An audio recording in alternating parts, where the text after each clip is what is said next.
God of masses Balakrishna కథానాయకుడిగా బోయపాటి శ్రీను దర్శకత్వంలో భారీ అంచనాల మధ్య అఖండ 2 పాన్ ఇండియాలో తెరకెక్కుతున్న సంగతి తెలిసిందే. సీక్వెల్‌లో బాలయ్య శివతాండవం ఊహకి కూడా అందని విధంగా బోయపాటి డిజైన్ చేశారు. బాలయ్య మాస్ ఇమేజ్ అఖండతో పాన్ ఇండియాలో క్రియేట్ అయిన బజ్ నేపథ్యంలో పార్ట్ 2 మరింత ప్రతిష్టాత్మకంగా తెరకెక్కిస్తున్నారు. ఇప్పటికే ఓ విలన్‌గా ఆది పినిశెట్టిని ఫైనల్ చేశారు. బాలయ్య, ఆది మధ్య ఓ భారీ యాక్షన్ సన్నివేశాన్ని కూడా చిత్రీకరిస్తున్నట్లు వార్తలొస్తున్నాయి. సినిమాకే ఈ ఫైట్ సన్నివేశం ప్రత్యేక ఆకర్షణగా నిలుస్తుందని అంచనాలున్నాయి. దీంతో ఆదినే మెయిన్ విలన్‌గా అంతా భావిస్తున్నారు.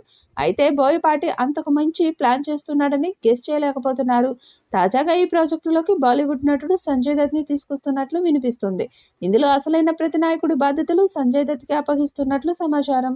ప్రస్తుతం సంజయ్ దత్‌తో బోయపాటి సంప్రదింపులు జరుపుతున్నట్లు ప్రచారం జరుగుతుంది. దత్ ఎంట్రీ కనుక ఖాయమైతే విలన్ పాత్ర మామూలుగా ఉండదు. సాధారణ నటీనటులనే బోయపాటి యాక్షన్ సన్నివేశాల్లో ఓ రేంజ్‌లో లాంచ్ చేస్తుంటారు. ఇది బోయపాటికి మాత్రమే చెల్లింది. అలాంటిది సంజయ్ దత్ లాంటి అగ్రెసివ్ నటుడితో ఇంకే రేంజ్‌లో అద్భుతాలు సృష్టిస్తాడో చెప్పాల్సిన పనిలేదు.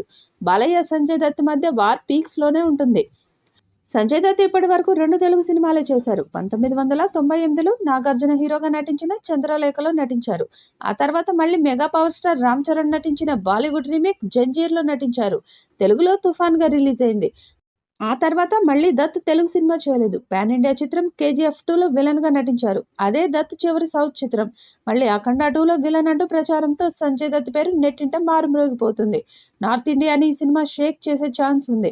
అందుకే రిలీజ్‌కి ముందే 500 కోట్ల వరకు డీల్ సెట్ అయ్యేలా ఉంది. OTT, satellite, Hindi theatrical rights మీద డిస్కషన్ జరుగుతుంది. ఇలాంటి టైంలో బాలయ్య నెగెటివ్ రోల్ వేయబోతున్నాడన్న ప్రచారం షురూ అయింది. తన కెరీర్‌లోనే ఫస్ట్ టైం నటసింహం బాలయ్య విలన్ రోల్ వేయబోతున్నాడు. ఈ సినిమా పాన్ ఇండియా స్థాయిలో హిట్ అయితే 500 కోట్లు వసూలు చేసే అవకాశమూ ఉంది.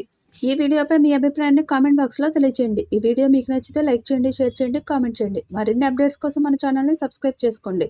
అలాగే పక్కనే ఉన్న గంట సింబల్‌ని గట్టిగా కొట్టండి.